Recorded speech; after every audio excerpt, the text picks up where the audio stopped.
দেশের প্রাথমিক শিক্ষা স্তরে প্রাক প্রাথমিক থেকে পঞ্চম শ্রেণী পর্যন্ত অধ্যয়নরত মোট শিক্ষার্থীর সংখ্যা 2,81,83,048।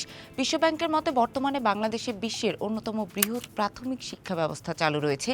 তবে সংস্থাটির বিশ্লেষণ এবং বিভিন্ন শিক্ষা মূল্যায়ন প্রতিবেদনে দেখা যায় এই ব্যবস্থার ভঙ্গুরতাও তীব্র। বিস্তারিত জানবো আজকের লিড নিউজে।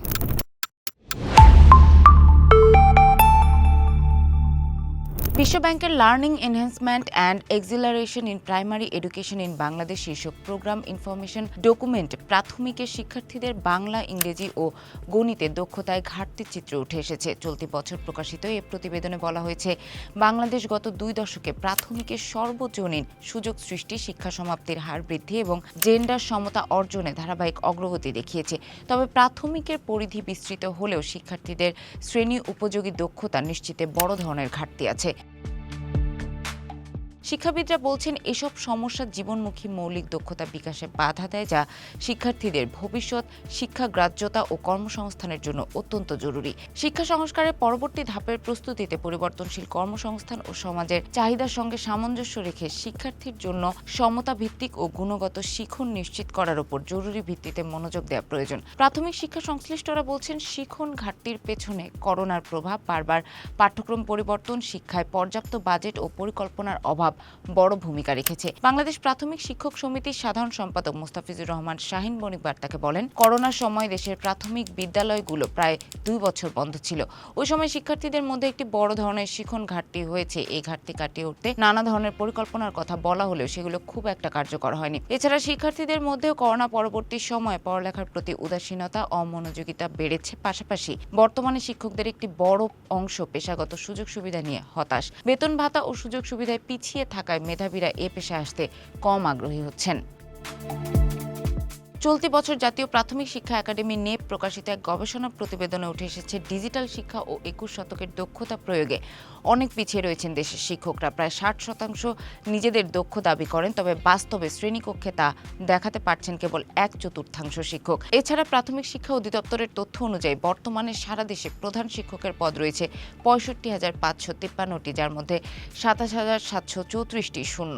এসব পদে বর্তমানে সহকারী শিক্ষকরা ভারপ্রাপ্ত হিসেবে দায়িত্ব পালন করছেন। শিক্ষাবিদরা বলছেন, শিক্ষার গুণগত মানের উন্নয়ন করতে হলে সবার আগে দক্ষ শিক্ষক ও শ্রেণীকক্ষে গুণগত পাঠদান নিশ্চিত করতে হবে। ঢাকা বিশ্ববিদ্যালয়ের শিক্ষা ও গবেষণা ইনস্টিটিউটের শিক্ষক অধ্যাপক ডক্টর আব্দুস সালাম বলেন, সরকার ওয়ান টিচার ওয়ান ট্যাবের কথা বলছে, নতুন কারিকুলামের কথা বলছে, কিন্তু শিক্ষার গুণগত মান নিশ্চিতের কোনোটি তেমন ভূমিকা রাখতে পারবে না যদি আমরা মেধাবী দক্ষ শিক্ষক ও শ্রেণীকক্ষের যথাযথ পাঠদান নিশ্চিত করতে না পারি। মেধাবী দক্ষ শিক্ষক নিশ্চিতের জন্য প্রথমেই দরকার প্রাথমিক শিক্ষকদের উপযুক্ত সুযোগ সুবিধা ও সম্মান নিশ্চিত করা। আমরা PDP 2 এর সময়ে প্রাথমিক শিক্ষা ক্যাডারের কথা বলেছিলাম। এটি করা হলে প্রাথমিকে মেধাবী দক্ষ শিক্ষক নিশ্চিত করা নিয়ে সংশয় থাকতো না। দ্বিতীয় বিষয়টি হলো যথাযথ পাঠদান ও মনিটরিং।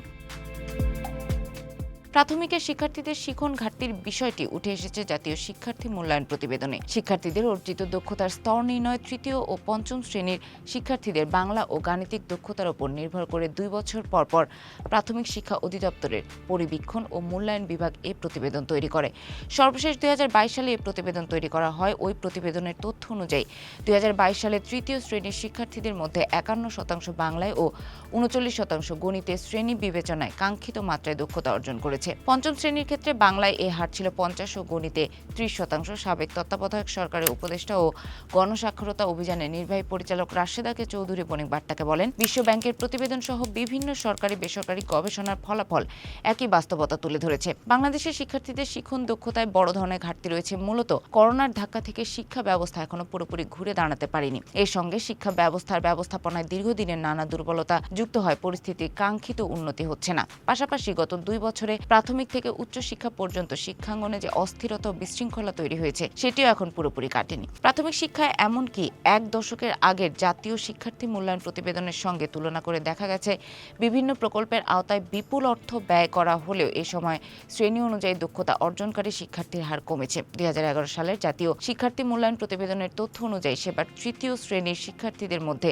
67% বাংলায় ও 50% গণিতের শ্রেণী অনুযায়ী কাঙ্ক্ষিত মাত্রায় দক্ষতা অর্জন করেছিল। আর পঞ্চম শ্রেণীর ক্ষেত্রে বাংলায় এ হার ছিল 25 আর গণিতে 33%। সেই অনুযায়ী প্রায় এক যুগে শ্রেণী বিবেচনায় কাঙ্ক্ষিত দক্ষতা অর্জনের দিক থেকে তৃতীয় শ্রেণীতে বাংলায় এ হার কমেছে 16% পয়েন্ট।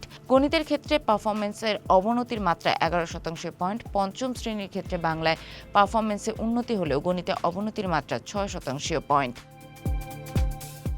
এমন পরিস্থিতি থেকে উত্তরণ এবং শিশুদের শ্রেণী উপযোগী শিখন দক্ষতা অর্জন নিশ্চিত করতে বর্তমান সরকার প্রাথমিক শিক্ষায় লার্নিং উইথ হ্যাপিনেসে গুরুত্ব দিচ্ছে। প্রধানমন্ত্রী শিক্ষা ও প্রাথমিক ও গণশিক্ষা উপদেষ্টা মাহাদি আমিন বণিক বার্তাকে বলেন, দীর্ঘদিনের ভেঙে পড়া রাষ্ট্র কাঠামোর অংশ হিসেবে শিক্ষা ব্যবস্থাও ধ্বংসপ্রাপ্ত হয়েছিল। তাই শিক্ষা ব্যবস্থাকে নতুনভাবে ঢেলে সাজানো হচ্ছে। শিক্ষার্থীরা যেন শ্রেণী উপযোগী শিখন দক্ষতা অর্জন করতে পারে তার জন্য লার্নিং উইথ হ্যাপিনেস পদ্ধতিতে শিক্ষাদানের উদ্যোগ নেওয়া হয়েছে। শিক্ষকরা যেন খুব আকর্ষণীয় কন্টেন্টের মাধ্যমে ছবি, ভিডিও, ডকুমেন্টারি, গান, মিউজিকের মাধ্যমে শিক্ষা কার্যক্রম চালাতে পারেন সেজন্য one teacher one tab program শুরু হচ্ছে। বিদ্যালয়গুলোতে মাল্টিমিডিয়া ক্লাসরুম নির্মাণ করা হচ্ছে।